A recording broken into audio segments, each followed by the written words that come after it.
ఇప్పుడే జూన్ 4వ తారీఖు వచ్చిన ఎన్నికల ఫలితాలు ఒక కొత్త చరిత్రను సృష్టించాయి.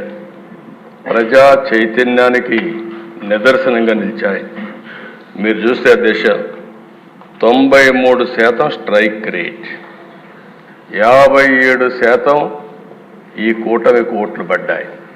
ఇది నా రాజకీయ జీవితంలో ఏ పార్టీ కూడా, నందమూరి తారక రామారావు గారు పార్టీ పెట్టినప్పుడు కానీ 94లో కూడా రాలేదంటే అది ప్రజలు మన మీద పెట్టుకున్న నమ్మకం అనే విషయం మనందరం గుర్తుంచుకోవాల్సిన అవసరం ఉంది. అధ్యక్ష, ఒక్కొక్క పార్లమెంట్ 70,000, 80,000, 90,000 మెజారిటీ వస్తాయి. అలాంటిది 95,000 మెజారిటీ ఒక అసెంబ్లీలో వచ్చిందంటే నేను మనస్ఫూర్తిగా అభినందిస్తున్న. గాజువాకలో 95,000 మెజారిటీ అంటే దీన్ని చూసినప్పుడు చాలా ఆనందం, ఆశ్చర్యం వేస్తుంది. దీని వెనకాల కూడా దిశ చాలా శ్రమ ఉంది. ఒక్క విషయం మనం గుర్తుపెట్టుకోవాల్సిన అవసరం ఉంది. మిత్రులు పవన్ కళ్యాణ్ గారు ఇప్పుడే మాట్లాడారు.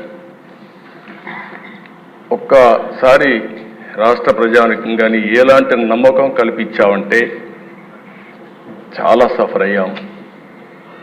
2014లో కూడా కొత్త రాష్ట్రం, ఈ రాష్ట్రం అభివృద్ధి కావాలని ముందుకొచ్చి పోటీ చేయకుండా సపోర్ట్ చేసిన వ్యక్తి పవన్ కళ్యాణ్ గారు. సామాజిక బాధ్యత కోసం ఆలోచించారు, ముందుకొచ్చారు. తర్వాత దిశ మొన్న ఎలక్షన్లో ఆయన్ని మేము చూసినప్పుడు చాలా సమస్యలు వచ్చాయి. నన్ను అరెస్ట్ చేసినప్పుడు జైలుకు వచ్చి నన్ను పరామర్శించిన తర్వాత బయట వచ్చి ఆ క్లిష్ట సమయంలో ఏమాత్రం ఓటు డివైడ్ కావడానికి వీలు లేదు, రాష్ట్ర ప్రయోజనాల కోసం తెలుగుదేశం జనసేన కలిసి పోటీ చేస్తామని చెప్పిన మొదటి వ్యక్తి పవన్ కళ్యాణ్. అంటే ఇది ఒక సామాజిక బాధ్యతగా తీసుకున్నాను. రాజకీయంలో అరుదైన సంఘటన ఇది. ఇద్దరం కలిసిన తర్వాత బీజేపీ వారు కూడా ముందుకొచ్చారు, కేంద్ర నాయకత్వం.